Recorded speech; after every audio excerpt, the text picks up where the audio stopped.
on some Deep Space Nine type shit. Ah, Earth, the final frontier. I am your alien messenger of God. This is the shit that I fucking be rolling about. Jesus Christ. Might as well just have me do a love reading. Fucking pathetic. Anyways, what's up, everyone? I am the Lilith reincarnated, the hostess with the mostest, the High Priestess Phoenix. Spiritual healer, teacher, shaman, seer, oracle, light worker, starseed, earth angel, mystic medium. What do you want to tell me? I don't want to read it.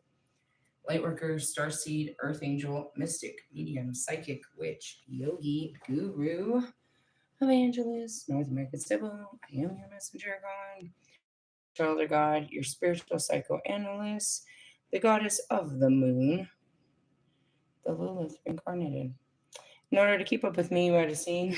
I'm going to post to my community page, my latest live videos, and anything in my shorts. Oh, gosh. I walked away with that laughing. It's like, yeah, you fucking redneck. And this guy is fucking tarot reader. Do you realize how pathetic you are? You're a fucking tarot reader. That's pathetic.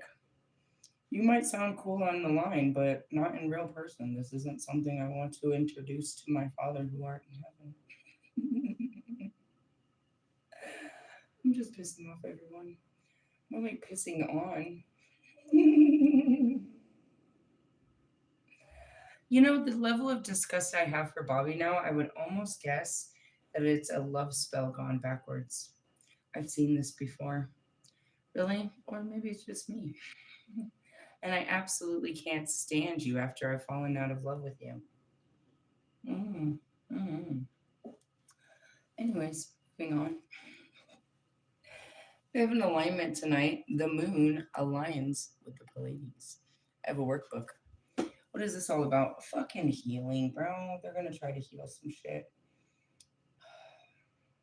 What's happening right now? Purging. That's just another area of relationship issues I didn't want to talk about. And then we're just going to talk about it. Let's talk about cheaters. Hey, before I get started, I just want to tell you, I don't believe that Marshall's a cheater. I don't believe that Allie's a cheater. Some men you can actually trust, and you know you can trust them. Now, that kind of stupid trust could get you fucked up, but I believe the trust is safe with those two men. Really? Yeah. Can't be with someone you don't trust.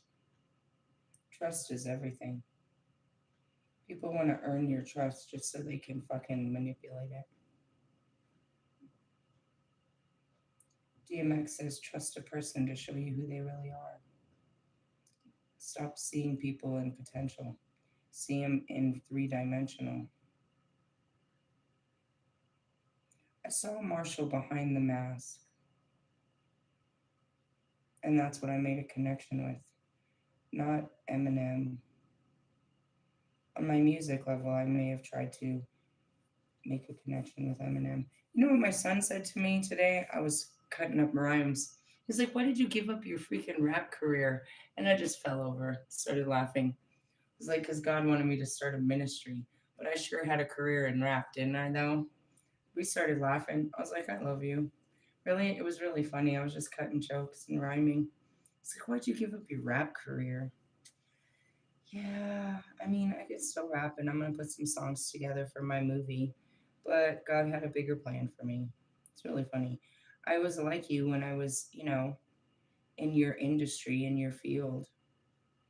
It goes back to Brian. Brian was a god to me when I was trying to learn music. He was everything I needed.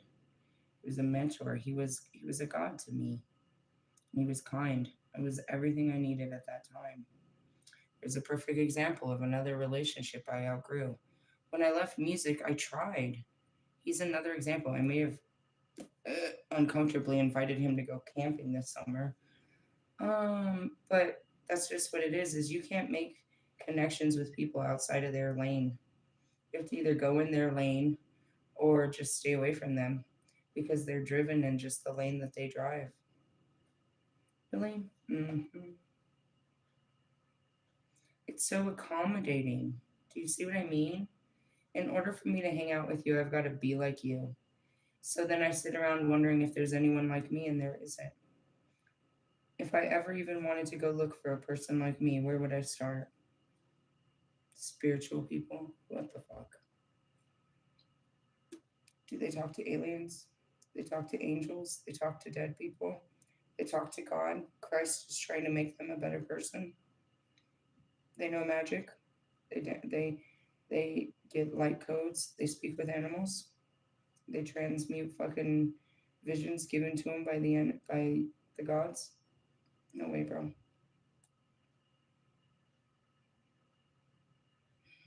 This picture says there's one. This picture says there's another one of me. The Holy Bible says there's another one of me. I don't know. As far as a 3D relationship, yeah, they're no fun.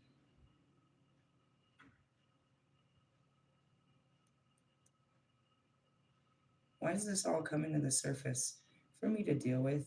I have a lot of anger and disgust, a lot of repressed feelings, but a lot of fuck it. I stand on a lot of serious shit, bro. Like the shit that anybody could condemn me for, bro, I stand so tall on that shit. Realistically, yeah, but I stand alone because I stand in truth. I don't pretend to be anything but what I really am. And I make fun of everybody that's out here pretending. I don't know if I ever, even in my personalities, pretended to be like someone. I was always looking for myself and trying on new things. I always was authentic, different, unique. Mm-hmm. What do we want to heal, Pleiadians? Where'd I go to? Additional Pleiadian work sessions. What are we talking about? I feel like I see this page is turned down. The next one's turned down too. What are we talking about? Ultraviolet rays. Red is purple. Oh no. Ooh, did I tear it? Almost. Oh yeah, you're on erroneous pathways. Hmm.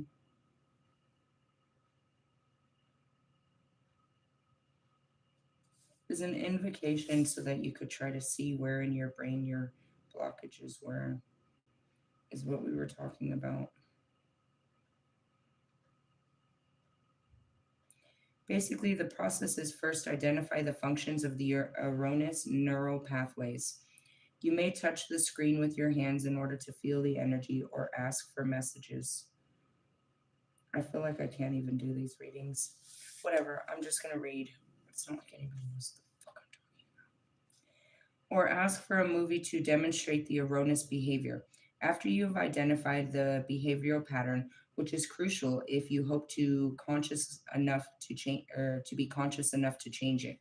You will utilize the grid pattern of the quantum transfiguration chamber of light. Visualize the cube, imagine crisscrossed with lasers of ultraviolet light going horizontally. They're not going to know how to do this.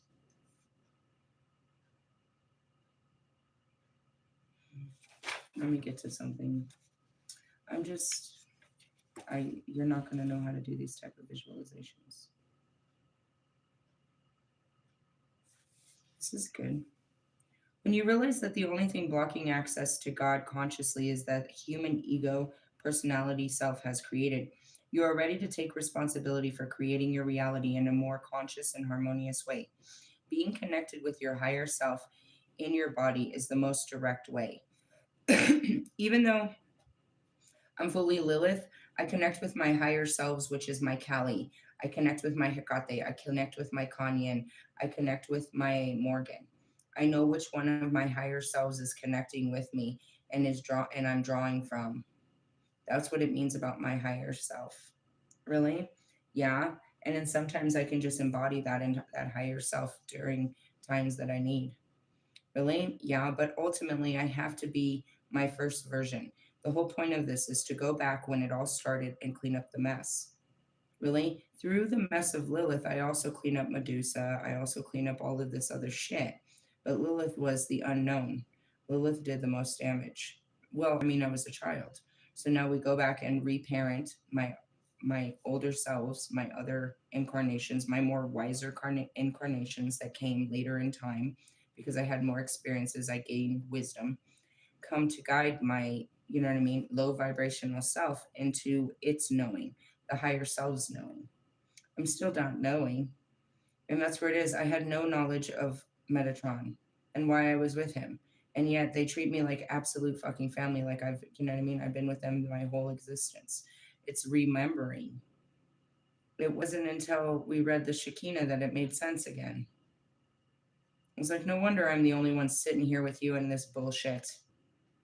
No wonder. No wonder. Wonder why.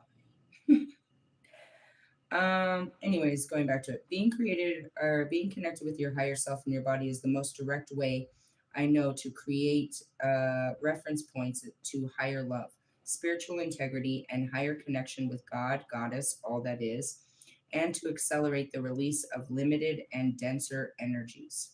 And that's where it is. I turn to God and I allow them to guide me against my mind. Oh God, everything you ever said is coming to the surface right now. Really, you are just a wound that I'm dealing with right now. Yeah, he was one of the last things he said to me was like, I don't know why your cards and your gods are always lying to you. Says the fucking liar who lies to his wife, his fucking children. Shut up, bro. You lie to me, you lie to fucking who else do you lie to? You're born a liar. Your mother's probably a liar. Your whole family. You teach your kids to lie. They sit in front of you and watch you lie on the phone. Watch you lie in bed. Ah. You may have experienced your higher self as a light being with whom you can connect outside of your body. What? My light body or a light being? I don't know. This experience arises from a spiritual based on duality and the need to be non physical in order to experience higher states of conscious and understanding. If you view your human self as being exclusively a lower self and therefore your physical life as a lesser than reality, this will greater block your spiritual progress and joy. That's what you don't understand. I had to go through that. I was like, this is such a fucking loser life, really, in comparison to the lives I had. But all those lives led me to this life, the final life.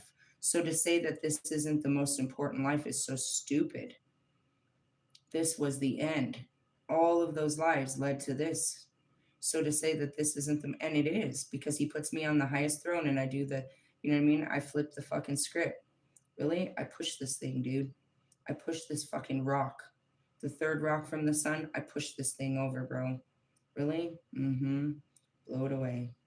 The whole universe is here to watch it. It's already been proclaimed. I've already seen it done. But I'm in the doing of doing it. But realistically, and that's what's so fucking funny. I try to explain to you all the time. Fucking powerless in my flesh. This fucking weak ass flesh called Lisa. Really? It's the spirit that lives in this capsule, bro. It's capable of all things, that's lived so many lifetimes, that has all the knowing. The flesh, no. And that's why you guys want to puff up your flesh like it's something. But deep down, you have no soul. There's nothing. You have no knowing. It's like your first life ever. You're learning for the first time. You have no knowing. Really? Well, I wonder why I don't know you. Your human self is what you make it or believe it as. If you are fortunate enough to have loving parents and peers who encourage you to think for yourself and know that you are a divine part of God, Goddess, all that is, and that's what I do with my children. I teach them to think for themselves and I tell them where they're from. I tell them their soul's blueprint. Again, it could just be because I'm Isis and I'm the only one that has access to, as we call it, the soup, or you guys call it the Akashic Records. You made this place in your mind just like you made the devil. It's not a place. I guess if everything has a place, then it is a place. Stupid words. And that you are, anyways, you're a divine part of God, Goddess, and all that is, and that you are a sacred spirit living in a body. Then for a time, then from the time of birth, you need not consider your human self as limited lower self. And that's what I tell them. And my new child, oh, geez, realistically, yep, God has a great calling. My daughter knows it. She believes it. She feels it inside of her. She's training for it. My son, man, he's going to do it again. Big Ben is over there, Mr. Albert Einstein himself. And realistically, he got his visions from Metatron. He was awoken. He was spiritually awoken. He was all of that. Benjamin Franklin, indeed. It wasn't so much the schooling, but he did need the numbers and the science to put the fucking equations together. But it was visions and understanding. Big Ben didn't have all that. Big Ben didn't have all that. It was a vision given to him by Metatron. He learned that he could harness the power of the gods, which was electricity. And he further learned that. As he came back, they made him wiser and wiser. The problem was people took his work and made bad things of it. Realistically, well, you know, the story as the story goes. But that's what it is. And it's like they know, I tell them, and they know that the spirit will come to them, the angels will come to them one day, and they'll know what they're to do. They know how to be guided by their inner spirit, and that's it. They don't have to establish themselves. They know who they were before, and they're waiting for their answer. You know what I mean? They're calling now and preparing for it. Not waiting, preparing. They don't have to. I don't make my kids decide what they've got to grow up and be when they grow up. God already told me, and I told them what God told me, and they live by that calling on God. My son will invent something in the technological world that mankind will be dependent on, and only he can build it. Only he can build it. My daughter is Joan of Arc. She will go back and she will fight this war just like I've come to fight the war of equality. This is a fucking child that stopped 100-year man war at the age of 13. What do you think God made her come back for? Something greater than what she already was, or just to be what she already was and do it better. But she had to complete it. Her life wasn't complete. And that's the same with Albert Einstein. His work wasn't complete. He didn't complete it. We're here in completion. Them, no, I don't believe it's their last lives. It could be. They could have the choice to ascend. What? No, she's fine. Leave her alone. No. All right. Anyways, let's move on. You become identified as your body conscious only because you live into society that does not yet encourage or acknowledge awareness of your divine self from birth throughout life. And that's where people don't know who you are. You have to establish who you are with them. Thus, you're human. And I've told many children this too. It's like you're an earth angel. You're here to do great works. God has a calling on your life. He'll call for you. Really? They need to hear that. When they hear that calling, they'll remember me. You never told them that God's coming for them, that God has a plan for them. You've never told them anything good about God. You haven't taught them God because you don't know God. You yourself are trying to establish yourself with man, and you're showing them all the wrong ways to go about it. As I say that, I think of fucking Kim Kardashian and her fucking rat pack over there. Thus, your human self perceives itself to be physical, impure, excuse me, to be physical, impure, spiritual at the mercy of all powerful God, and powerless to help itself. This lower self lives only to survive and avoid pain as much as possible, and it subconsciously feels deep shame for the fact that it is human, and therefore a lower form of consciousness. I feel that too, bro. It's like, Jesus Christ, I'm in a human form. Is there anything more pathetic? But I have the remembrance. And that's where it is too. Dogmatic religions have complicated matters even more by programming people to believe themselves sinful, lower creatures in need of salvation, yet incapable of helping themselves without authority of the church. I told you that. They make you dependent on them. And Jesus tried to break you out of that. Jesus, 26 100 years ago. We're about to celebrate another fucking Easter and you still haven't got it. You're going to the church for Jesus. God taught me this in Christmas. Dude, that was the hardest Christmas of my fucking life. He taught me this during Christmas. He made sure that me and my children could not partake in Christmas to show that it was fake and how damaging it is to the brain and how programmed and how brainwashed we are about this fake holiday. Jesus was not born in fucking December, bro. He was born in September, bro. Christmas always falls. It's on a pagan holiday, bro. Christmas always falls on the Sunday after the full moon of Yule. And that's what's happening this Easter. When's the full moon of the spring equinox? We just had the spring equinox.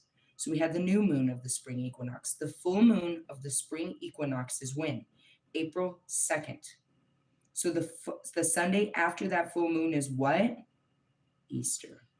And that's why it always changes. They followed in the pagan calendar. So was Jesus hung after the full moon of the spring equinox? Or are they harnessing energy of the spring equinox and mixing it together pagan religions to say that it has to do with Jesus?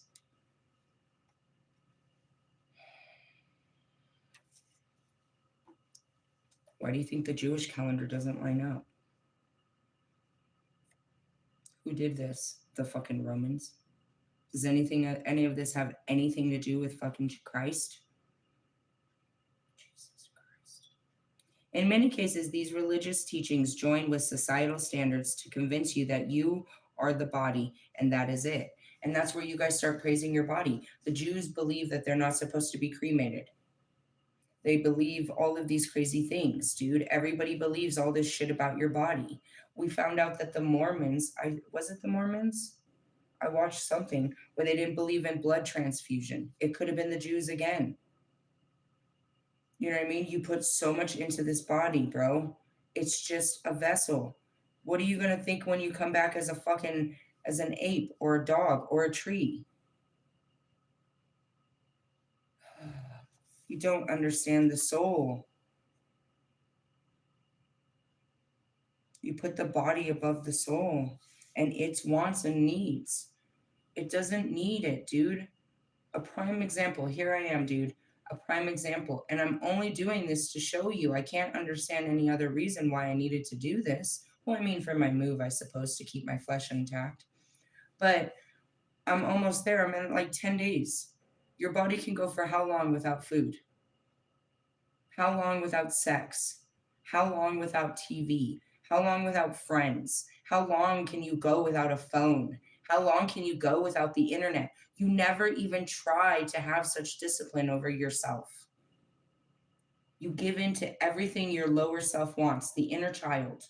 Yeah, whatever you like. You have no ability to tell it no and parent it. Oh, everybody else does it, is what the mind says. But when do you come in front of the mind and stop the mind? And that's what I mean. You're mindless freaks. You have no soul guiding you. You do whatever your mind says, whatever comes to mind. And you allow that thing to dictate you. And I said that earlier. I can't stand a fucking Libra. You're all in your mind. You'll think it and think it and think it and think it and think it. Well, when you're fucking done thinking and you're ready to live free in your soul, let me know. Shame of being is a symptom of planet-wide religious and societal indoctrination. It includes shame about the need to eat in order to live, shame about body smells, shame about being undeserving, shame about self-loathing, and simply shame about being in physical form as mentioned above. Shame about a desire for sex and companionship is a symbol of the deeper shame of being. It has to do with the shame and accompanying fear of feeling separate. I vividly remember when I was a child hearing my mother say many times, she had no shame, and have you no shame? As if shame was a virtuous quality and one that was determined whether you were a good person or a bad person. The person who has judged has having no shame has always a bad person, and one who shunned in my mother's eyes. I always found it's sad that people viewed another as such judgmental in separate ways, and sad that my mother clung to desperately to her own shame as a saving grace. The two major missing links in modern culture appear to cause this kind of judgment and separation by their abuse or absence are: number one, the knowing that by birthright, as a child of God and Goddess, you deserve love, fulfillment, and joy without the need to earn it. And two, the awareness that you are a spirit with a soul made of light and love who is here to evolve. When you know and feel these two spiritual understandings you about your inherent worth and purposely deepen within yourself, great change and spiritual progress can happen quickly. And that's where I am. I don't have to earn your love. I don't have to do anything for joy and fulfillment. It was my birthright and I've reclaimed it. All right. And I am a soul that's literally made up of light. I wish I could rip open my body and show you there's nothing but a big fat bright light in here that would blind you. And love. That's what God created me of. That's what everyone is created of. God's love is poured out in humanity. That, in fact, is the light of what we are. If not, we would not be alive. Without love, you'll die. It doesn't mean that you need love. I mean, that's what people think is an unloved person becomes an unloving person. Not necessarily, because in all my unloving years, I'm still one of the most loving beings. I'm just protective over my love. Really? Yeah. And that's what God made me as Lilith. He made me as the female to be loving. He made man to love woman and to love their children and to love the planets, the plants, and the animals. He made us out of love, to have love for him and everything he's given us, and each other, and our neighbor, and everybody. It's in us, but what stops it is our judgment as to whether or not they're worthy of our love. And I stand on that. And that's where my rehabilitation becomes your rehabilitation. Because ultimately, we know that we're wrong. We know that we're wrong by withholding what God made us to do. And we have to right our wrongs. But it's not one time that we do this. We wrong everyone by denying them our attention, our time, our energy, our conversation, our resources, us, our presence. We know what God wants of us. It's that free will. Are you going to be a better person today than who you were yesterday? And are you going to try harder to be what I'm asking you to be? We know what he wants us to be. And if you don't, then that's what I'm here to teach you. He wants you to be Christ-like. It's a long, hard path to doing this. Where sometimes you get off the road and you just want to take your club out and start just whacking people.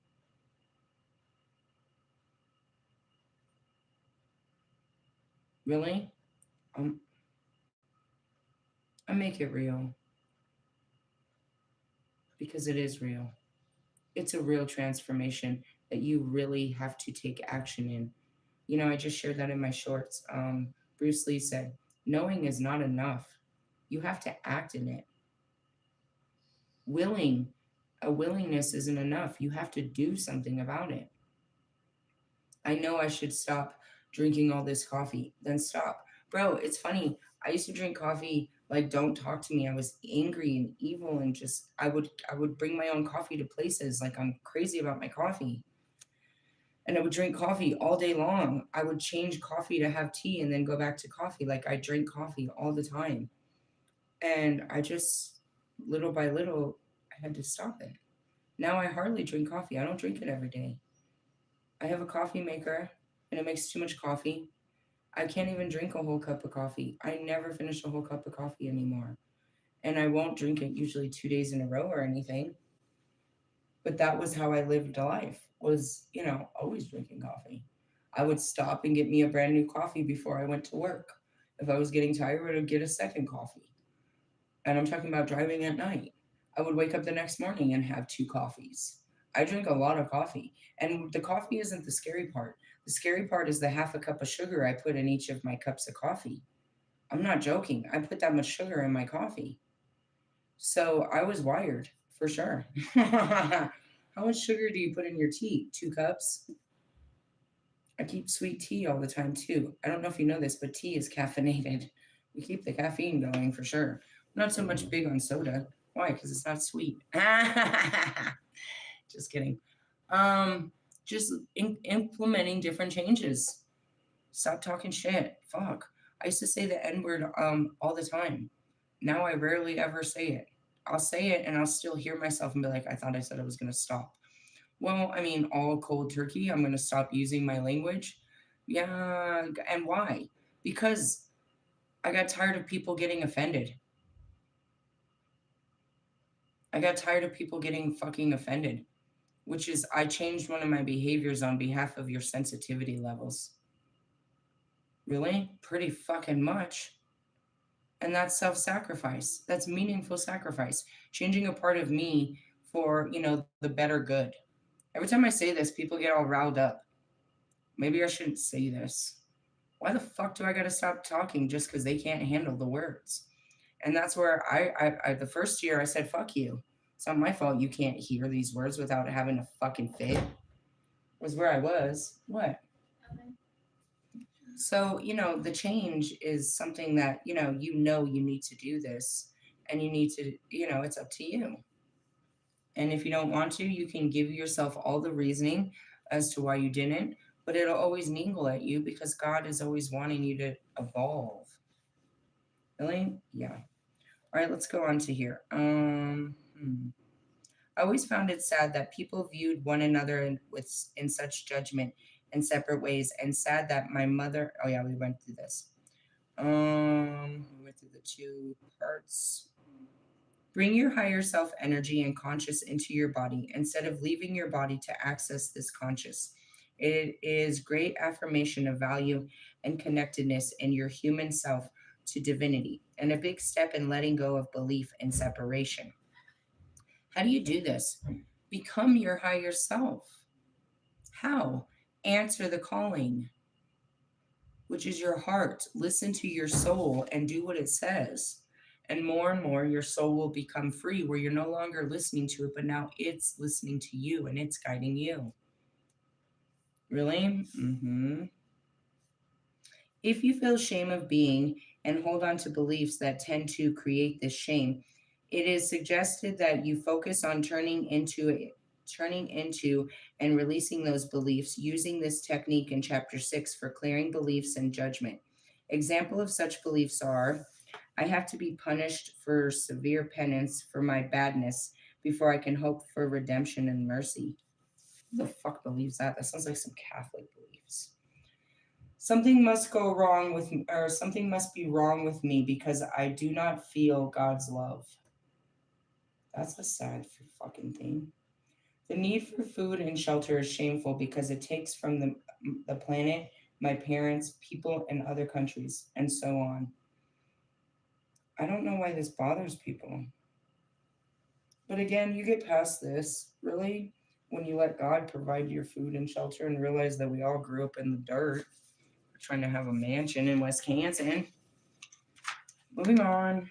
My love is not good enough because it does not make others happy. Ooh. I could feel this in my relationships. It's like nothing I do is good enough. I can't keep them happy. And that's where I came to the conclusion. It's not me. I always attract unhappy motherfuckers. Wanting sex or having sexual feelings is not spiritual. That's not true because mine is a spiritual experience.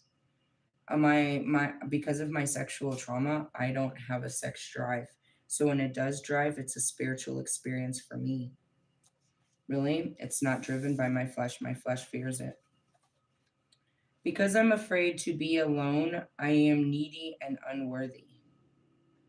My stomach made a noise when I read that. Why are you afraid to be alone? What happens when you're alone? Hmm. I'm alone all day.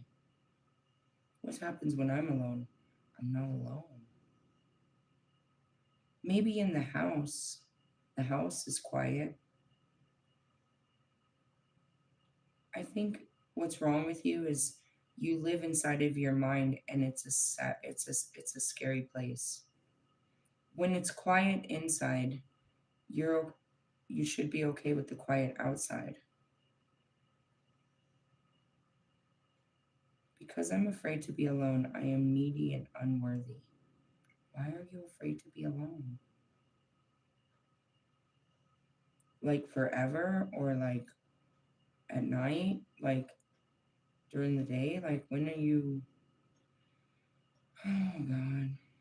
Being born caused my mother pain and therefore was bad and shameful of me. Who believes that? I must not deserve what I want or I would have it. You don't believe in what you want and you don't go after it. Having a body is proof that I am less than and a fallen being. I could see that. I feel I could see that. That's the soul. If I was just Lisa, I would be nothing. It's not true. Lisa was all powerful. And if Lisa took over, then fuck. Who knows where I'd be again? Really? Oh, fuck. Because I am the gender I am disappointment to my parents, and I could never make up for that. Hey, dude, I feel this. My dad and his. I can't believe the tone in his voice talking about my brother like that. Oh, he's doing great. He's been in jail for fucking 3 years. What did you expect? He just praises my brother. Why? I don't know.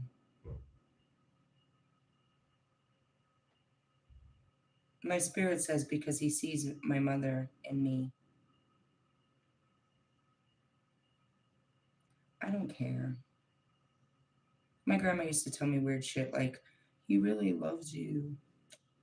Whatever, bro.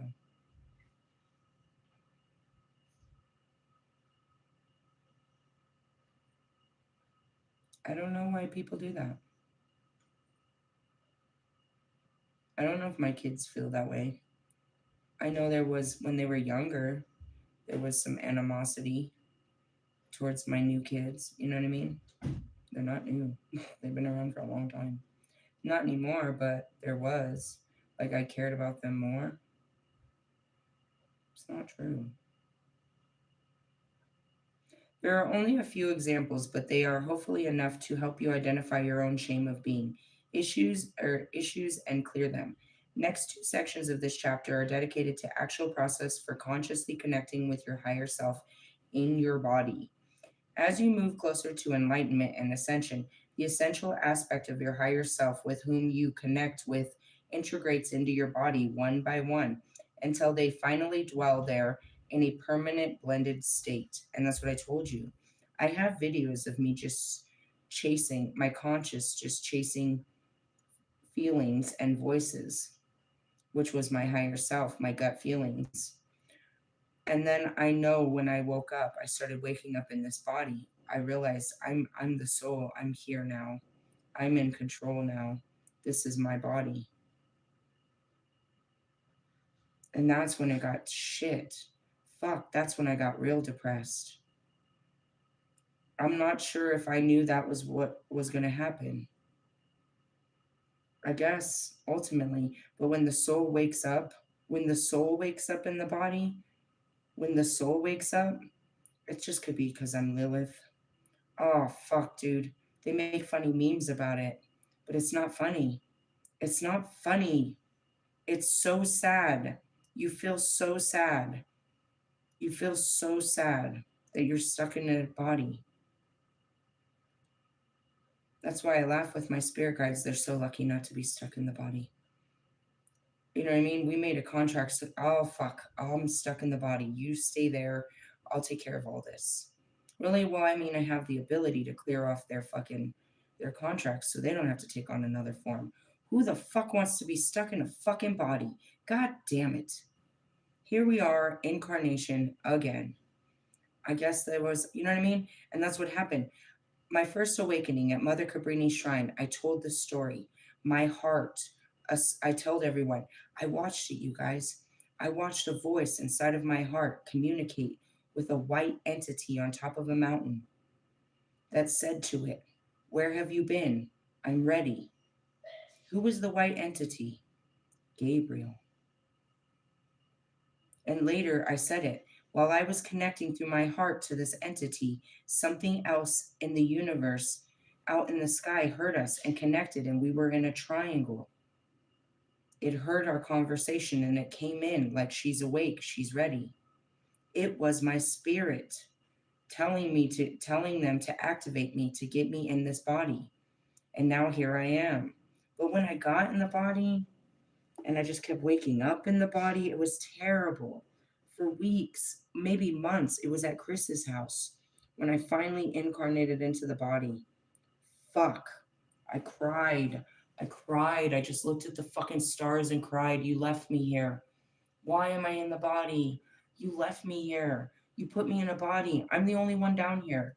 I blamed the universe, not realizing that this was the whole plan. Fuck, I was so sad. So fucking sad. But now I'm here.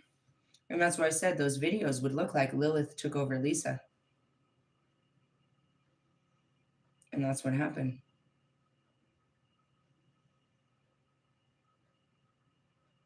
And you can see my higher selves. Now I know when my higher self is in here. Really? With me. Yup. I'm in my bridge. I'm in my Medusa. I'm in my Hecate. I'm in it. I know myself. And those are the selves that'll come in, but they're not stuck in here. It's me stuck in here. God damn it. Realistically, it's not funny. Really? How long am I stuck in here? Fucking 55 years I'm stuck in this body. I can't kill the body to release myself. I came for a reason. I have to do the job. There's no going back now. Really? Nope. That's when I turned to Kobe. When are we gonna done? When we die. You're done. Shut the fuck up. Shut the fuck up. Shut the fuck up. But I'm also able to, you know what I mean? Because I'm just running the body, I don't have to stay fully in the body. And that's the hard part. All right, put yourself in the body and push the body and do body stuff, which is what 3D stuff. And that's where it gets hard. I'm like, here comes Lilith. All right, remember what you're here to do. You're here to get married and build a church. Can I just build the church? Why the fuck I gotta get married? Oh, fuck, no. The fuck, no, fuck, no. No, fuck, no. It happens, I promise you. When? Who knows?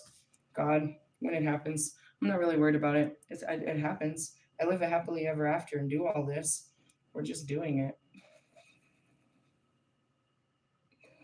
Doing what I never did before. How long is it going to take you to do what you never did before? I'm doing it. Lilith never did it before. And that's where it is. Isis has been married. There was this one time. That one worked out real well. Moving on. I'm just saying. Let's see. Blending your higher self. Okay. At those stages, the form of your higher self taking will change. This is due to the fact that you are connecting with your next higher aspect of your higher self beyond the one you've just integrated. And that's where it started. It started with the Lilith. Then what? Well, no, I looking back, I would think it started with Kanyin. Really? Oh, love and light, bro. I was all love and light in the beginning. The Morgan came much later. I didn't know I was Morgan until much later. I had the card of the Morgan up. I had my last life on my wall before I even knew it was my last life. Really? The integration sucks. Oh, God. How many have you integrated? I don't know. 9? that I know off the top of my head, but my brain wants to say 14. My spirit wants to say 14. Maybe. Okay, hold on. Maybe. Because Sarah Dwin. Okay, I don't know. I'm not counting all my past lives. Who cares? We're here. Fuck off. And that's what it means to be a Melchizedek. To integrate all your past lives into this life and ascend. Eventually, you will experience your higher self as a ball of light, a star, a spiral of light, or some other essential form that is no longer human in appearance. And that's what I told you. After I integrated so many of them, that's how I just started telling you that I was. What kind of light? I promise it's the brightest light, just like God. I'm not as bright as God because I'm only a spark in here. Really? It's tiny, but it lights up the whole body. You can't actually see how tiny it is because it's too bright. And that's why I was like, I could show you if you came and we stared at the stars. Do you see that light? That's what's inside of this body. That's what I am. I remember when I was, I know my elemental being. I met a woman, I called her the high priestess. She remembered when she was nothing more than water. She was the frozen water, the Icelandic frozen water. She's the one that gave me those stones. She had a stone. It's over there. It's an Iceland. It's from the Celtic area. It's 6,000 years old. The other one's 600. Seriously, some of us remember our past lives. I told you this lady the other day. She remembers. She says one of her altars is a past life, a young girl that was beat. When does that happen? When you stop building on this life and you start reflecting on your life. You're being fed it your whole life. You just didn't know it. Moving on. This is an indication that you're reaching higher dimensional parts of yourself. And once I became the light, and that's it. I became a spark of the light, and that's why I can always return to the light. And that's why I sit in the darkness with Metatron, where everything takes form in light. You are highly encouraged to incorporate these techniques that follow into your daily or at least regular spiritual practice in order to accelerate and stabilize your identity as one of your as one with your spiritual essence. I'm getting a download. Wolfman is completely regressing. He was supposed to be seeking spiritual enlightenment, and now he's seeking physical control and power. It happens all the time. Really? They always regress. They go back to their old ways. Did you see what happened to Russ? Oh my God. That was embarrassing. All of them. Bobby's like, I don't want to be caught in the wake of these men. Look at you. Look at what you're doing. You're not waking up. You're dead asleep, doucher. Realistically, seriously. Meeting and blending with your higher self. As mentioned previously, your higher self is not ultimately in human form, but does have aspects of the fifth and sixth dimension that appear in human like light body. Really? Yeah. As I said that, all I can see is my angelic form, which is beyond the sixth dimension. It looks like a human body, I suppose. As parts of your higher self that is vibrationally and dimensionally closest to you in your body is one you will contact first. And that's it. What contacted me first? The Morgan. My last life connected with me first. And I worked through the timelines. I don't know what's in the videos. The Lilith came pretty fast. Really? And then after that, I started working through other ones. They came. The bridge was harsh. The Morgan was harsh. They were all fucking harsh. Jesus Christ, were they harsh. In illustration 14A and 14B on pages 268, which are the next pages, you can see that your higher self first bonds with you by connecting its palms with your palms and your hands. That can explain the hands. You know how your hands itch? They always say you're shaking hands with an angel. Then on the chakra level, the front of your higher self body connects with the back of yours. In the first stage, while your hands are touching, there is an energy flow from your higher self into your body through your hands. And that's also, I already spoke of that. Your chakras go through your hands. I work all my magic through my hands. I don't do shit with my nails, and I don't wear fucking, I mean, I'll paint them and shit, but I stopped doing that. I stopped wearing nails and all that shit because I was channeling magic through my hands. I did it right now. This guy, that was funny. I was like, I'm so fucking magically powerful. What happened? I was walking through the parking lot and there was some guy sitting on a bike at the end of the parking lot, just watching, just lurking. What was he doing? I don't know. I didn't bother to ask. But I got behind him and I could just see him lurking. So what did I do? I built the pentagram with my hand and I shoved it at him and I said, away. Next thing I know, he got on his bike and he pedaled the fuck out of our parking lot. Really? I am one powerful, magically powerful bitch. Seriously? Mm-hmm. In the second stage of meditation, when you connect to the back of your chakras through the front of your higher self chakra, and that's where it is. I can feel the pains in my spine. I call it the Stephen Hawkins thing, where my back locks up, and then it'll move to the front. I'm like, oh, I feel like I'm bloated. I feel like this. I feel like that. It starts in the back. Your higher self will drop the hand contact and stand behind you. This is because the subconscious part of your chakras are located in your back of your body, directly behind the conscious part of your chakra, which are in the front. See what I mean? The subconscious is in the back. Those are where you can't see them. And that's how I knew about the Pleiadian chakra. Really? Because it was different. But that's how I map it. I'm having physical things going on in my chest and my ribs. I'll tell you about it. Really? You can map it through the front. And then I take it from the front and I run it to the back to know. Well, now I know. Really? Yeah, but before I used to like a funny person using your fingers to count. I would run the circle around to see, oh, okay, this is my sacral chakra. Really? Mm-hmm. For example, your heart chakra. So, for example, before I read this, today I had to give in. I couldn't do ibuprofen, so I went to the Tylenol. What's wrong? That's the long-term effect of child sexual abuse, bro. I had a very small vagina and they shouldn't have done that.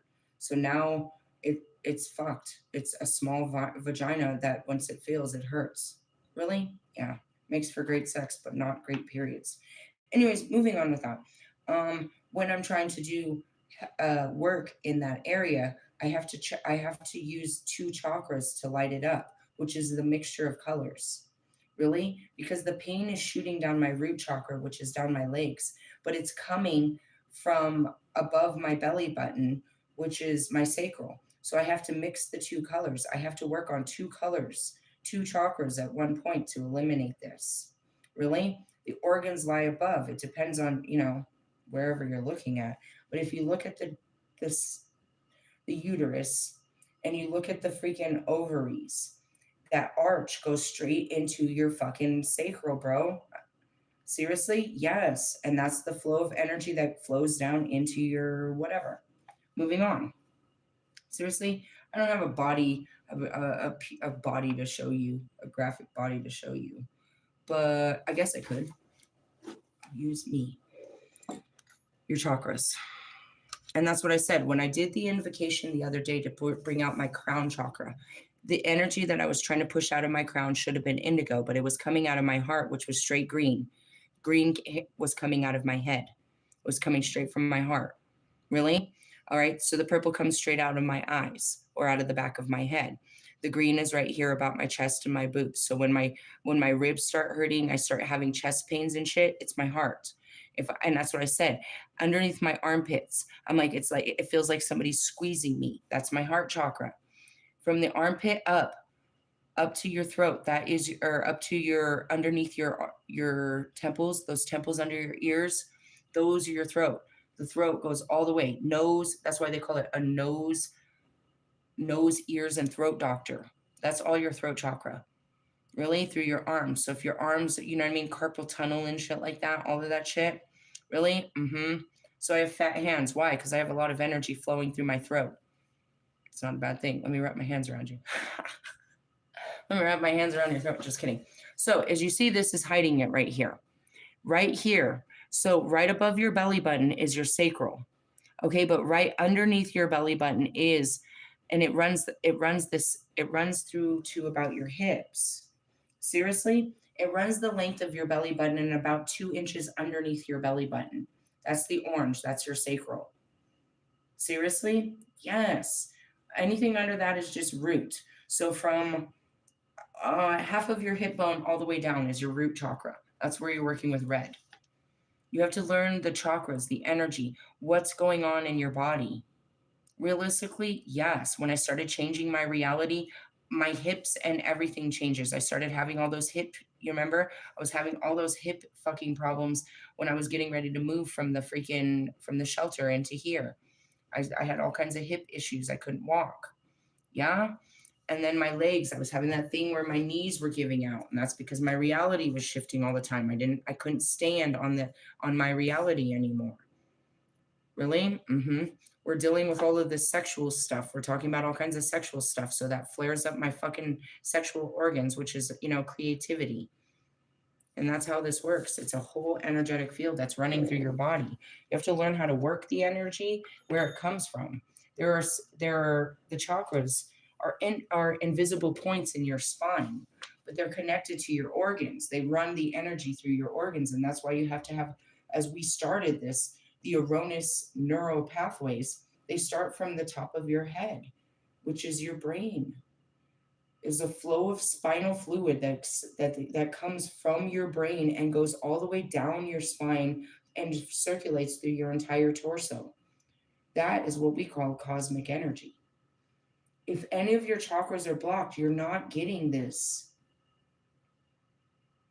So, mostly, why are you blocked? Your big fat ego,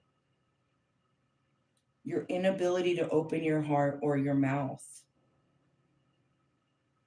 And then you could have lower sacral issues like me. You can have lower chakra issues like me. Distorted reality because of sexual fucking trauma.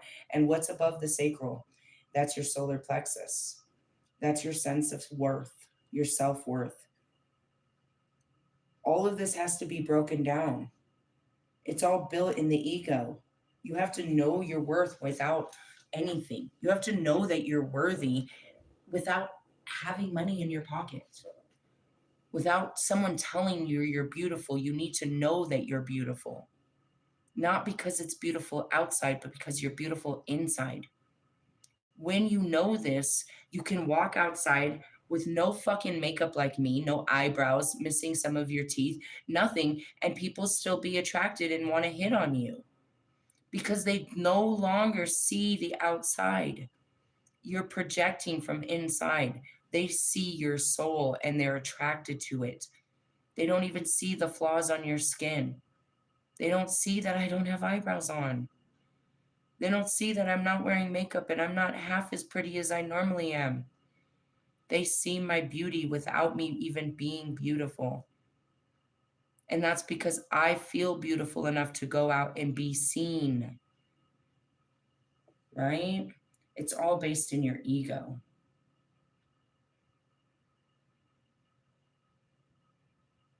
And once you break down this vision of who you think you are and what you think people think of you, and you start telling yourself, listening to yourself tell you who you are, which is affirming to yourself. And that's where I have to. My spirit tells me that's not true. Don't say that. My spirit comes in and it argues with my mind and won't let my mind say such things. It says don't judge. It says don't, you know what I mean? It tries to. And that's the battle. Higher self stuff. Where are we going here? Illustrations. For example, your heart chakra. Okay. In the second stage of meditation, no. Where is it? Higher self something. The chakra level. I'm just going to start here. In the second stage of meditation, when you connect the back of your chakras to the front of your higher self chakras, your higher self will drop the hand. Oh, yeah, we talked about all this. This is because your subconscious parts of your chakra are located in the back of your body, directly behind your conscious part of your body chakra, which are in the front. For example, your heart chakra is located at the center of your chest in front and between your shoulder blades. And that's what I said. I can feel it. Now, here's the difference. In my back, I always need somebody to show, hey, perfect. Come here, you. I'm always trying to show somebody where the fuck this chakra is. Hey, stand up straight. I need your backside. Okay, throat chakra's right underneath the hairline. Right here, underneath the armpits, bro, I'm telling you, right under the armpits is the heart chakra. Right in between these two is my Pleiadian chakra that goes off. Let me grab this. Really? Yeah. All right, here's my throat chakra. And it can make my shoulders uncomfortable. So if my shoulders I feel weight on my shoulders, it's my throat chakra. Okay? Right under the armpit. Right there. There's the heart chakra. This is my solar plexus. Run it around to the front, right? I know these, dude. I can feel them in my back. And when they light up, the whole back goes stiff and I can't move. Even my head hurts. I call it the Stephen Hawkins thing where you need to put me in a wheelchair. Really? None of this bothers me. It ends here at the tip of the spine. This is your root chakra. But it's here. But when we're going in the front, Okay, all your transmissions are coming from here. So when I'm trying to read something and I'm like, hold on, I'm getting a download, it means I can't focus my eyes because something's interfering with my eyes and I know it's coming from here. It takes a minute. I speak what I can feel and then I can see it and then I speak it, all right? So my third eye is right here. All these oils that you see right here, I spend all day putting between my eyebrows. You can imagine me drawing on my eyebrows. This can be a problem. Realistically, I've learned how to do it quite well, but there's still times where I will fuck up my eyebrows and nobody will tell me. I will not know until I got home. It's fucked off, but it happens. All right, the throat chakra is all of this chest area. But again, you see where the armpits are? If he was to lift his arms, it's right here, the heart. So all of my chest. Now, right under the chest here's the ribs. This is the solar plexus. Right above his belly button, right here. This is the solar plexus. The sacral, right? Under his belly button, it still runs about 2 inches. Right about his belly button is his root. Now, everybody thinks that the root is all your sexual organs, but your organs are above it because remember, the root is your spine. Go to the tip of your spine. The tip of your spine runs up to almost, the bottom of your dick, but your dick is an appendage to the organs that are inside. Do you understand this? So without this full flow of energy, and then when all of your colors light up, you're like Christ. Now you're part of the rainbow ray. When all of the colors light up into one spectrum, now you're part of the white light. You have a white light. Once you do this, you connect to a white light straight to the ground, which is Mother Earth, and it goes straight into the universe. How high? It doesn't stop. Now you're connected, and anything can come into that white light and into your being. And you can take these informations like me, and that's what it means to be a light worker. It comes into my white light. I'm connected. I'm sending out the light, which is the transmission, the radar. Anything can come in, give me a vision, give me all of this, and I can make it reality. And that's what they do all day. They send transmissions down into me. But because I'm connected, when do I turn it off? I can't. If I'm doing stuff, if I'm moving around, I still am connected to the light, but I'm not sending out, I'm not receiving. I can still receive, but I'm not in receiving mode. And that's the difference between Empress and Emperor. As I'm out taking action, I can still receive information, but because I'm moving, I'm not sitting still just receiving it. So you have to understand that's about the only time I'm not fully connected is when I'm doing. And that's why it's so important. Okay, I'll go do stuff, but then I got to sit down and reconnect. And that's where they'll come back and replay what I did and try to make sense of everything that they did with me. Did you see why you did this? This is what this was. And it's all of that. It's constantly receiving transmissions from above. Again, you're a channel. You are your own channel.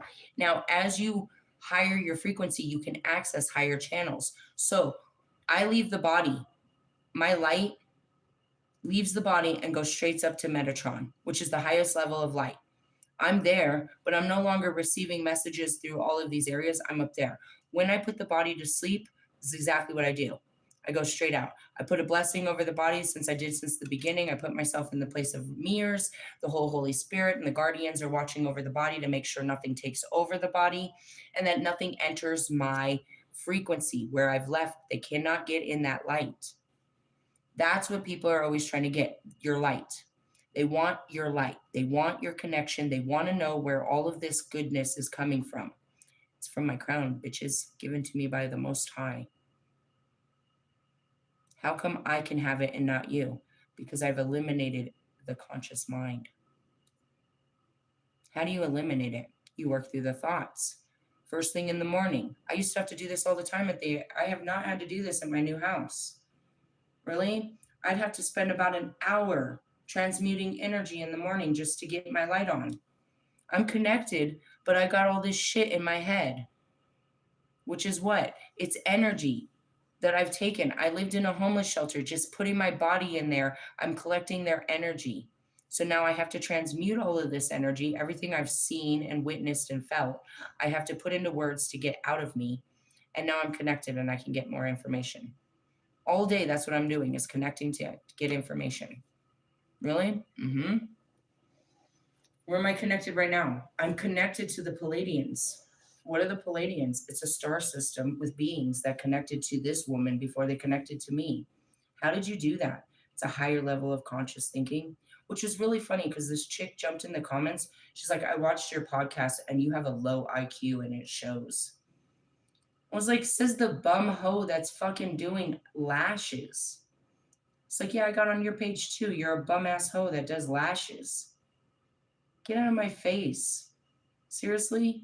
I mean, what are you having for dinner? Whose dick are you hopping on? How are you going to make it big in your life? That's Maslow's hierarchy of needs. Your conscious level is just trying to meet your day-to-day needs. Why? Because you don't even know of the universe and how it works. You're so caught up, and that's where faith and realization comes in. When you realize that there is something outside of yourself and you allow it to work in your life, you are already exceeding that of the conscious mind, which is nothing more than the power of belief. What we believe, we perceive. So that's what makes me a master manifester. All I got to do is think about it, and I can bring it into my existence. But I have to give it thought, and that manifests. Anything I give thought to is giving intention, and that's what all spiritualists try to teach you. Wherever you're putting your attention, you're putting intention. Whatever you're giving your thoughts to is what's going to create in your life. If you think it, it shall be. Realistically, yeah. So that's why you have to work through your thoughts. So you're not creating disaster in your mind that comes to life in your life. All right, the second chakra, we went through the chakras, right? Yeah. Each subconscious chakra located in specific is guided meditation that follows. When your higher self connects with all 7 chakras, then you will feel a gentle surge of energy as your higher self form comes in from behind you and blends fully with your physical body.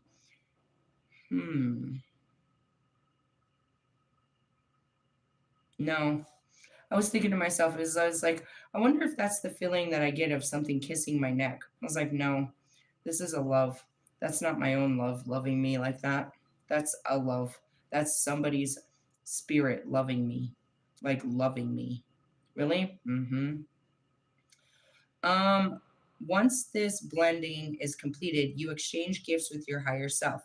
You will be guided to give your higher self something for which it asks. If your higher self asks for the pain in your heart or the shame of feeling not good enough or anything else that seems to you like poor gift to give, realize that when you give up limitations, you and your higher self can experience more closeness and intimacy. And that's where your spirit is telling you, and the Spirit of God is asking you to make these sacrifices. Give this up. Give them up. No, I can't. No, do this. And your spirit's trying to tell you because it's for your own good. And as you do it, you know what I mean? That's what I mean. That's how you initiate, that's how you become your higher self, is by being guided by yourself and answering its callings.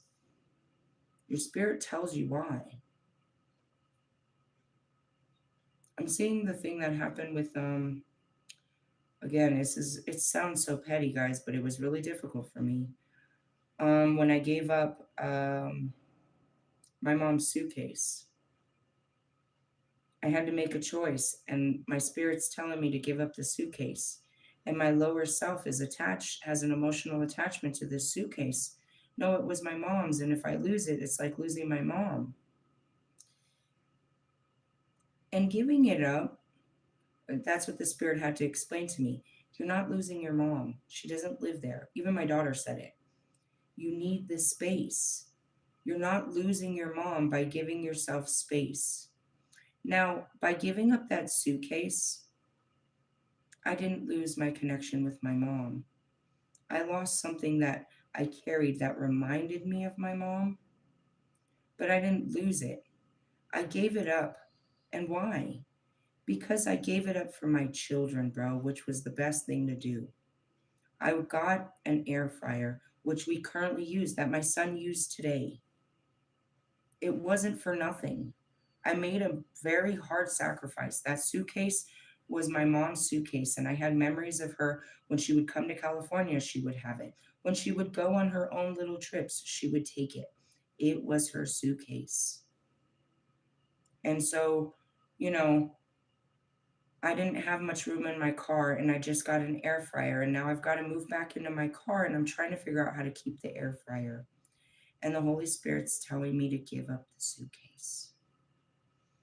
It was hard for my spirit, and I cried, and I drove away, and I wanted to come right back and get it, just to have it. I didn't want to let go of something that was meaningful to my mom, that meant something to me. She's been gone for 10 years, guys. I'm literally homeless. I've got to be smart about this. I can't be just carrying momentums. It hurts so bad. That was my higher self trying to do the right thing. I needed that air fryer more than I needed to carry around my mom's old suitcase. But I promise you, it was hard. It was just as hard when God asked me to give up my blanket. It's all I had left. I finally gave up the pillows just recently. I kept the pillows because I used them to line my car. I would put them up in my back window, and we used them. It was so much better to have small pillows, let me tell you, than us having a bunch of big pillows. They were so much more convenient. Really? Yeah. And I had the pillows, I had my blanket, my comforter, and my extra pillows from my bedroom in my house when I left it. And I'm getting ready to leave Chris's house. I'm about to pack up back in my house, in my car. And now looking back, I didn't. I could have took it to the fucking hotel, but it was that. My spirit's like, let it go. I can't. Please don't make me let go of this. It's all I have to remind me of my old house. I had such a beautiful bedroom. I really had a beautiful bedroom set. It was amazing. And my bed, and I loved it. And they're like, didn't we give you a brand new blanket? And I promise you, we needed that new blanket far more than the little one I was carrying. And the new pillows, too. And it was just hard. There are little things that you have such an attachment to, but your spirit is trying to tell you why. You need to stop talking to this person. No, they're a good person. We've been friends for so long. I worked so hard at this. I tried so hard, and please don't, that was Jesus Christ. Them making me give up my job. Muhammad Ali. I'm crying like a baby.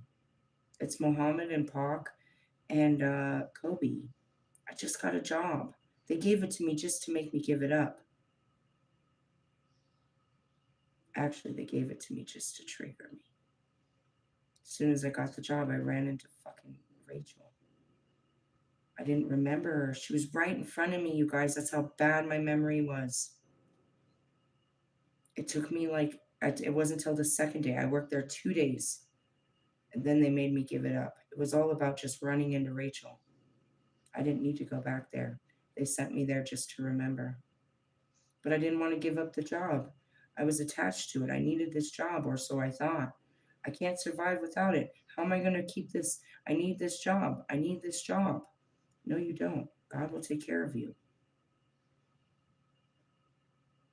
That's where it goes back to those basic needs. You don't trust God to show you how to take care of yourself. You believe that only you can do it and only the way that you've been taught. And if you don't keep up this fucking rat race, that everything's going to fall apart and it's all on you. That's how I started this. Your higher self will ask you for the pain in your heart. And that's it. Just give it to me. That's Kalima. Jesus. Always asking for that. To give up what's no longer serving you. You don't know it no longer serves you. And that's where the voice comes in, is like, this is no longer good for you. I worked so hard to get along with Morgan, only to turn around and give it up. I worked so hard to try to have a relationship with Bobby, only for them to turn around and say, give it up. I worked so hard to be in a marriage. I worked so hard to do so many things, only that for them to say, and I would cry, Jesus Christ, God, why did you make me? Thinking about Oklahoma, it took so much bravery on my part to finally. That's what I told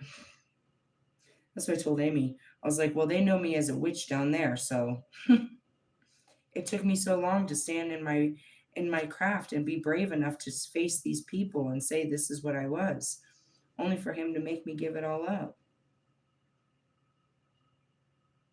I would build up great things, only for him to say that, all right, you're done now. My music. Why'd you give up your rap career? Oh man, you guys. I gotta cry for myself. I put all my money, all my dreams into it.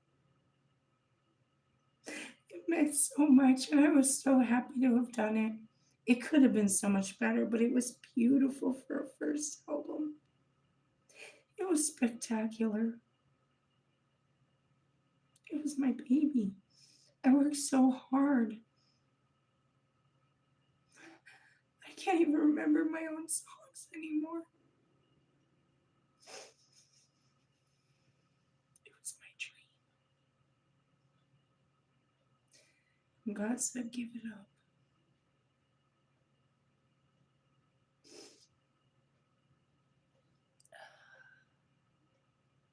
I wanted that. I got what I wanted though. I didn't really dream of, Grammys or making it big. I just wanted to make that album. I said it. I'm going to make an album once. It's going to change the world.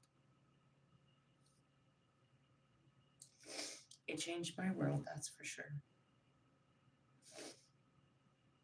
I worked so hard at my marriage, only to realize I was never going to win. It was just some failure.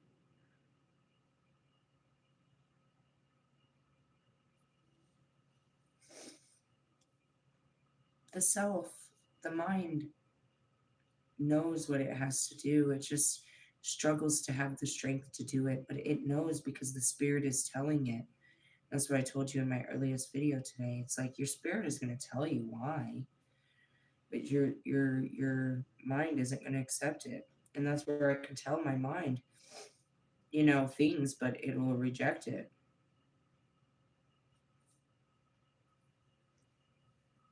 I can cry with myself about what, the failures or what it perceived as failures in my life. I can feel bad for myself, and that's okay. I can go back to that moment and feel how bad it felt. It felt terrible. But I was on a new journey and I didn't know what was happening, and it made sense. It felt terrible to lose my house. I still get tremors about it, about them taking all my stuff, about all of it. I worked so hard, sleepless nights, double jobs, to have the furniture, to have the things that I had. And it wasn't the nicest stuff, but I worked my ass off, bro, just to have that. To sit here with all this new stuff that's even nicer than the stuff I had, and not to have worked so hard, but just to have trusted God gives so much more value to the things I do have. It means so much more that I didn't have to work so hard for it, but that I was worthy of being blessed with it. To show that you can receive, you don't have to chase. God has things for you that He wants to give you when you're tired of, going to get things for yourself. And that involves you going back to the garden and letting God take care of you again, which is ultimately, it's against your pride, but it's nothing more than it's all the soul wants is to be close to God again, because it can't feel that with people. People keep letting you down. It wants something solid.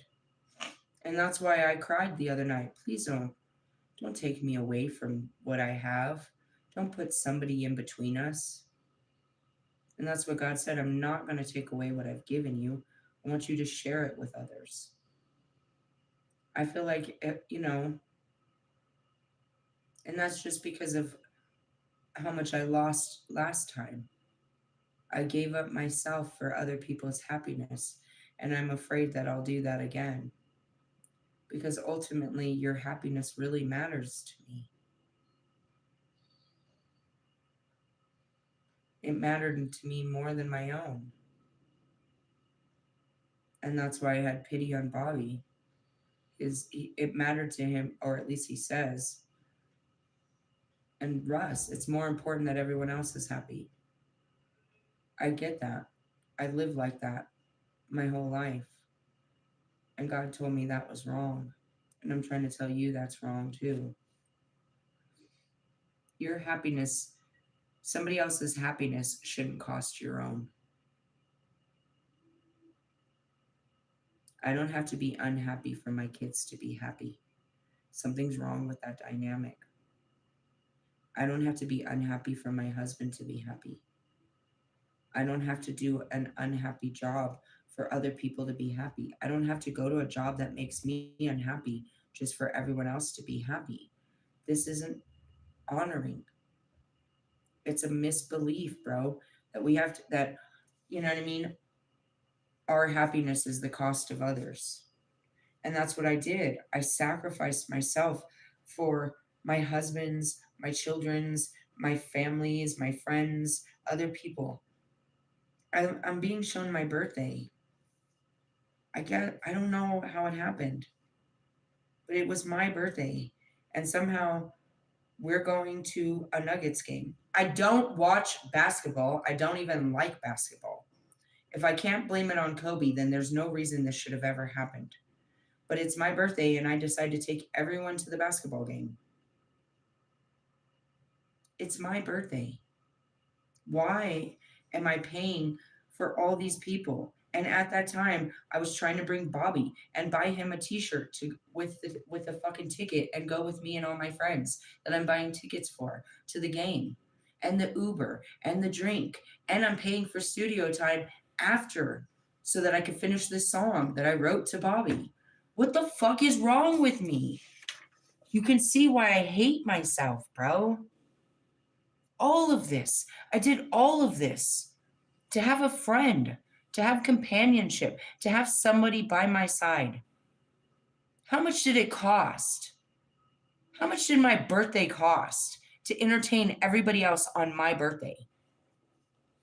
Now let's go back to this album release party that everybody kept trying to push me into. Why do I have to pay for all of you to listen to my music? Why do I have to rent a hall and entertain you and do all this to have your shitty opinion? A bunch of people that aren't where I want to be. Why does your opinion matter? Why do I have to do this? And that goes back to my wedding. Why the fuck do me and my husband have to pay to entertain you with my love?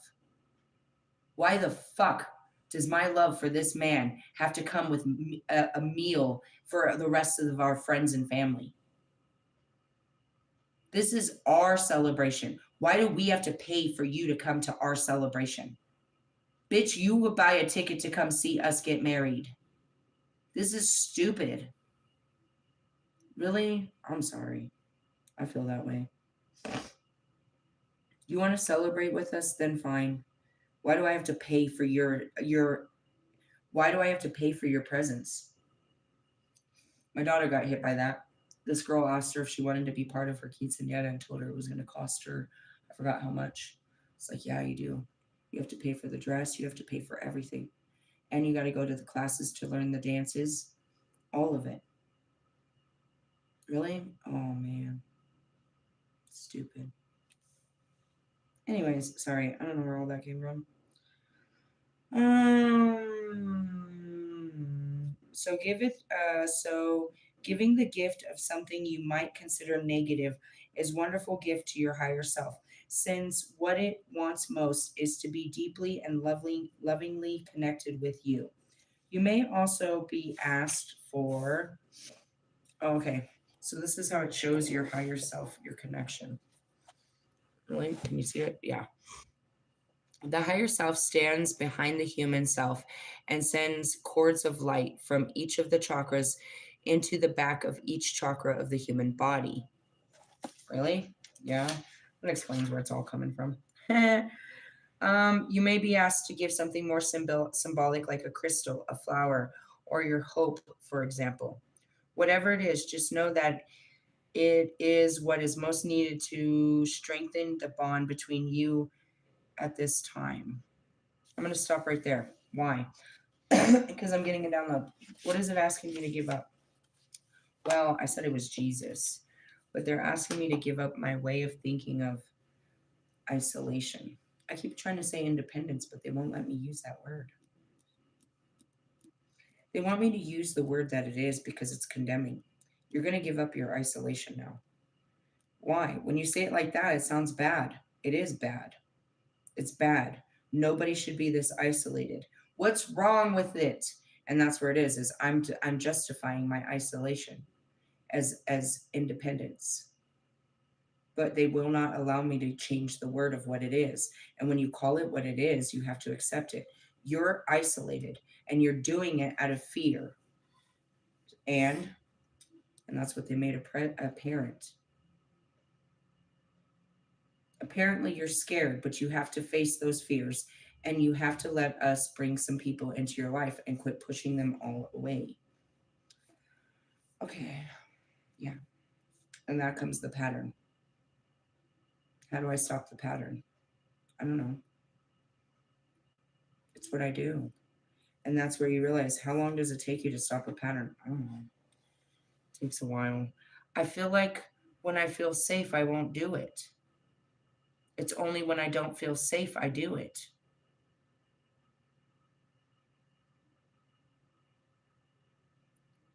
And that's where I plead with God. Why can't you push somebody near me that doesn't fucking trigger me?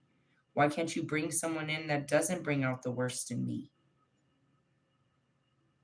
I saw something posted on Instagram. I don't know what it was. It was just it was like a short. And it's like, don't spend the rest of your life with someone you love. Spend the rest of your life with someone you can suffer with. Someone that you can love is easy, but someone that you can suffer with. Really? I suppose. I guess some of these battles that I have, it would be anybody, but I feel like God's pushing, you know what I mean? Exactly what he knows, and that's Kobe. They know exactly that's the temptation. They know exactly which buttons to push. If I push this type of person, she's going to break open. Why do they want you to do that? So you could start working on yourself. So you knew this was going to happen. Yeah. So that you could do, work on this. As I say that, it's like I would,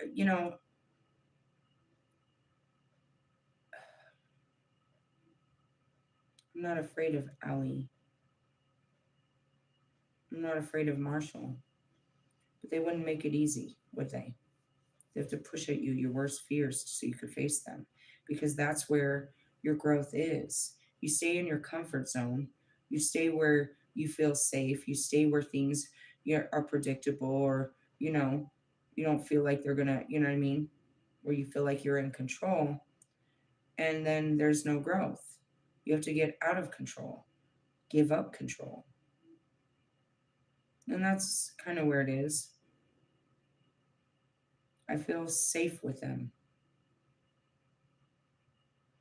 And ultimately, that kind of safe I want to have with whoever, but at the same time, it can be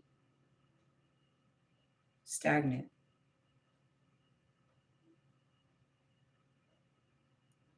because of all the different reasons, really. I mean, I'm looking at Ali. It's like, yeah, you live safe and sound and all of that, but at the same time, you're protected from anything, which means nothing can ever get you. And if nothing ever gets you, then you never grow.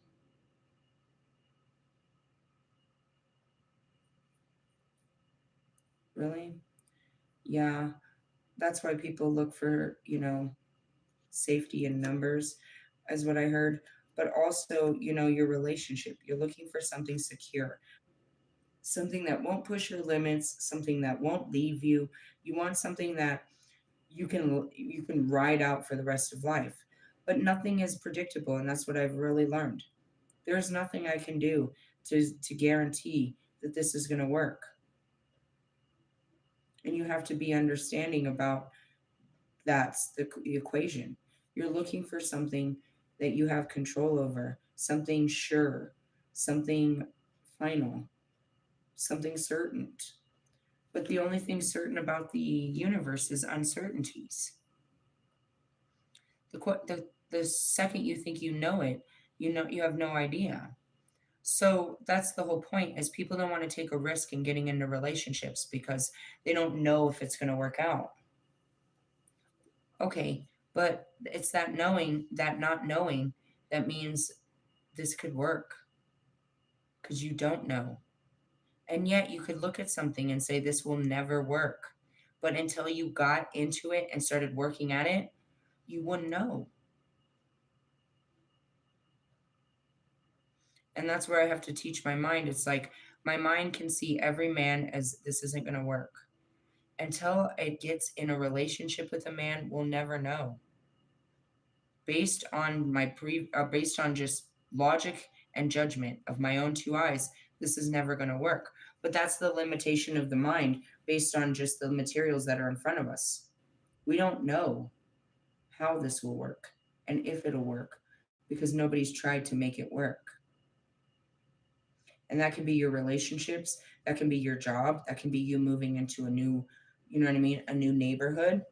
It's like, I could never live there. You don't know. You've never even tried to live there. You've never tried to put yourself in it. Saying it's not going to work before you even tried it. Now, after starting it, and it'll take you a while to see what works. It might not work the first time. You might have to try different ways to make it work. At what point do you realize this doesn't work for me? How many different times are you going to try to make the same thing work that doesn't work? That's what I mean.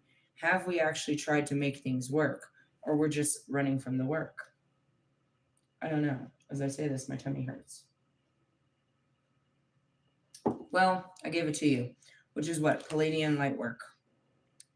We touched a whole bunch of different subjects. Again, it really does start with something so simplistic as chakras. And I didn't even know what that fucking was when I started this shit. Now I can tell you how they work, where they are. I can literally put energy into yours. I can connect you to that white light. I have the ability to connect the lights. I can't do it for long, which is what? It's just jolting my energy, my colors, blending my colors, opening your chakras. It's basically opening a vault. I can't stay here forever holding this door open so you could feel God's bliss.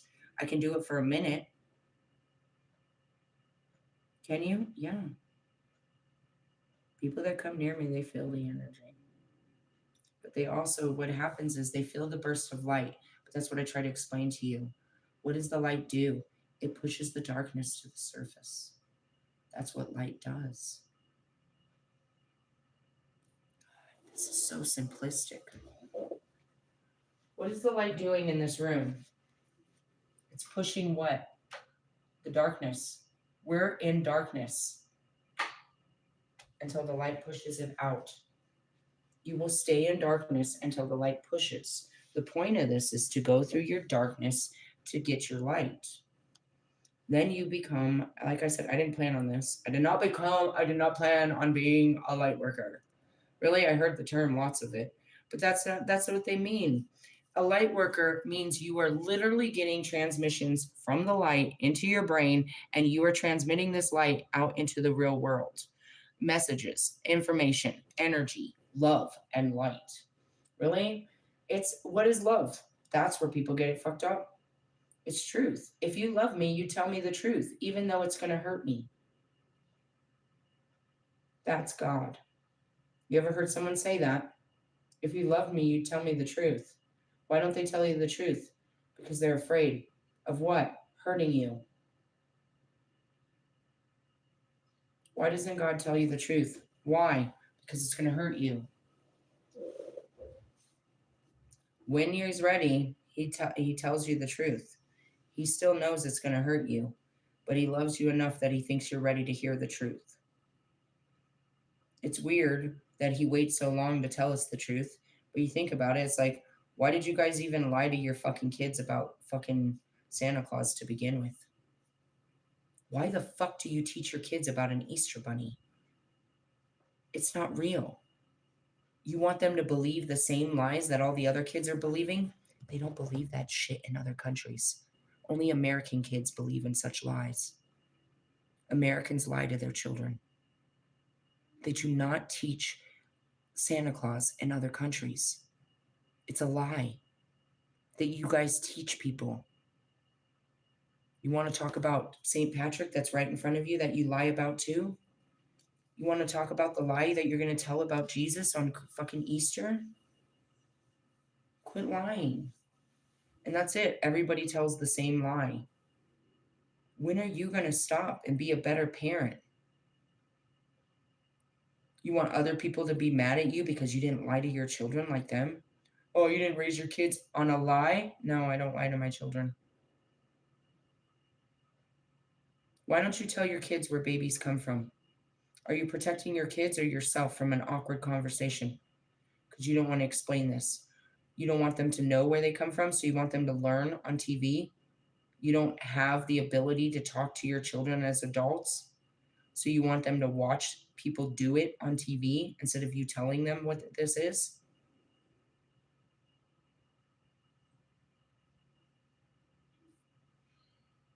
When you tell somebody that, you know what I mean, the truth about, what's going on, it's because you love them. Everybody else lied to them before you. You were brave enough to set them free with the truth. Hey, bro, I got to tell you, your chick has been sleeping with my homeboy. What? And the homeboy didn't even tell you. Why? Because he didn't care. He didn't love you. He loved your chick.